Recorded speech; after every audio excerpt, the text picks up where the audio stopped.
Hello ವೀಕ್ಷಕರೇ, welcome to food nectar.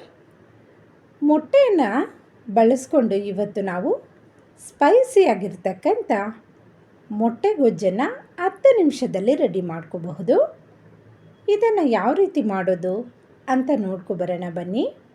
ನಮಗೇನಾದರೂ ನೆಗಡಿ ಬಂದು ಬಾಯಿ ಕೆಟ್ಟಿದ್ರೆ ಇದು ಬಾಯಿಗೆ ತುಂಬ ಹಿತ ಅನಿಸುತ್ತೆ, ಅಷ್ಟೊಂದು ರುಚಿಯಾಗಿರುತ್ತೆ.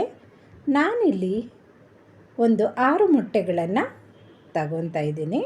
ಇದನ್ನೆಲ್ಲ ಒಡ್ಕೊಂಡು ಇದನ್ನು ಚೆನ್ನಾಗಿ ಒಂದು ಬಟ್ಲಲ್ಲಿ ಕಲಿಸ್ಕೊಳ್ಳಿ. ನಂತರ ಇದಕ್ಕೆ ಸ್ವಲ್ಪ ಉಪ್ಪು, ಸ್ವಲ್ಪ ಖಾರನ ಸೇರಿಸ್ಕೊಂಡು ಚೆನ್ನಾಗಿ ಕಲಿಸ್ಕೊತಾ ಇದ್ದೀನಿ. ನಂತರ ಒಂದು ಕಡಾಯನ್ನು ಬಿಸಿ ಮಾಡಿಕೊಂಡು ಸ್ವಲ್ಪ ಎಣ್ಣೆನ ಸೇರಿಸ್ಕೊತಾ ಇದ್ದೀನಿ. ಇವಾಗ ನಾವು ಆಮ್ಲೆಟನ್ನು ಹಾಕ್ಕೊತಾ ಇದ್ದೀವಿ. ಇದನ್ನು ಸ್ವಲ್ಪ ದಪ್ಪಕ್ಕೆ ಹಾಕ್ಕೋಬೇಕಾಗಿರತ್ತೆ. ನೋಡಿ, ಈ ರೀತಿ 2 ಕಡೆ ಚೆನ್ನಾಗಿ ಬೇಯಿಸ್ಕೊಳ್ಳಿ. ನಂತರ ಇದನ್ನು ಸಣ್ಣ ಸಣ್ಣ ಪೀಸುಗಳನ್ನಾಗಿ ಕಟ್ ಮಾಡಿಟ್ಕೊತಾ ಇದ್ದೀನಿ.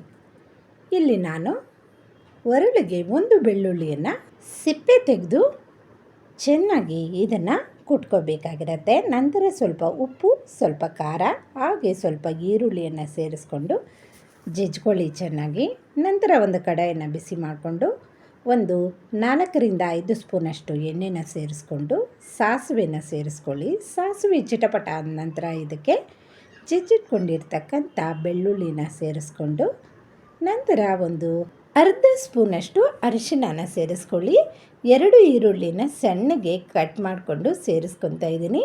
ಹಾಗೆ ಒಂದು 4 ಹಸಿಮೆಣಸಿನ್ಕಾಯನ್ನು ಸಹ ಸೇರಿಸಿದ್ದೀನಿ. ಹಾಗೆ 2 ದೊಡ್ಡ ಗಾತ್ರದ ನಾಟಿ ಟೊಮೊಟೊವನ್ನು ಸಣ್ಣಗೆ ಕಟ್ ಮಾಡಿ ಸೇರಿಸ್ಕೊಂಡು ಇದೆಲ್ಲವನ್ನು ಚೆನ್ನಾಗಿ ಕಲಸಿ ಸ್ವಲ್ಪ ಮುಚ್ಚಳ ಮುಚ್ಚಿ ಒಂದು 5 ನಿಮಿಷಗಳ ಕಾಲ ಬೇಯೋದಕ್ಕೆ ಬಿಡಿ. ಇವಾಗ ಟೊಮೊಟೊ ಎಲ್ಲ ಮೆತ್ತಗಾಗಿರುತ್ತೆ. ನಂತರ ಇದಕ್ಕೆ 1 ಸ್ಪೂನಷ್ಟು ಧನಿಯಾ ಪೌಡರ್, ಹಾಗೆ ಒಂದು ಅರ್ಧ ಸ್ಪೂನಷ್ಟು ಗರಂ ಮಸಾಲೆ, ಹಾಗೆ ಒಂದು ಅರ್ಧ ಸ್ಪೂನಷ್ಟು ಕಾಳು ಮೆಣಸಿನ ಪುಡಿನ ಸೇರಿಸ್ಕೊಂಡು ಹಾಗೆ ಒಂದು ಅರ್ಧ ಸ್ಪೂನಷ್ಟು ಜೀರಿಗೆ ಪುಡಿನ ಸೇರಿಸ್ಕೊಂಡು ಇದೆಲ್ಲವನ್ನು ಚೆನ್ನಾಗಿ ಮಿಕ್ಸ್ ಮಾಡ್ಕೊಳ್ಳಿ. ನಂತರ ನಾವು ಕಟ್ ಮಾಡಿ ಇಟ್ಕೊಂಡಿರ್ತಕ್ಕಂಥ ಮೊಟ್ಟೆ ಚೂರುಗಳನ್ನು ಈ ಗೊಜ್ಜಲ್ಲಿ ಸೇರಿಸಿ ಚೆನ್ನಾಗಿ ಒಂದು 5 ನಿಮಿಷಗಳ ಕಾಲ ಫ್ರೈ ಮಾಡಿಕೊಂಡು ನಂತರ ಒಂದು 2 ನಿಮಿಷಗಳ ಕಾಲ ಮುಚ್ಚಳ ಮುಚ್ಚಿ ಬೇಯಿಸ್ಕೊಂಡ್ರೆ ಸೂಪರ್ ಟೇಸ್ಟಿಯಾಗಿರೋ ಮೊಟ್ಟೆ ಗೊಜ್ಜು ರೆಡಿಯಾಗಿಬಿಡತ್ತೆ. ಇದನ್ನು ನಾವು ವೈಟ್ ರೈಸ್ ಜೊತೆ ತಿಂದರೆ ತುಂಬ ಟೇಸ್ಟಿಯಾಗಿರುತ್ತೆ. ಹಾಗೆ ಚಪಾತಿ ಜೊತೆ ಸಹ ಇದನ್ನು ತಿನ್ನಬಹುದು.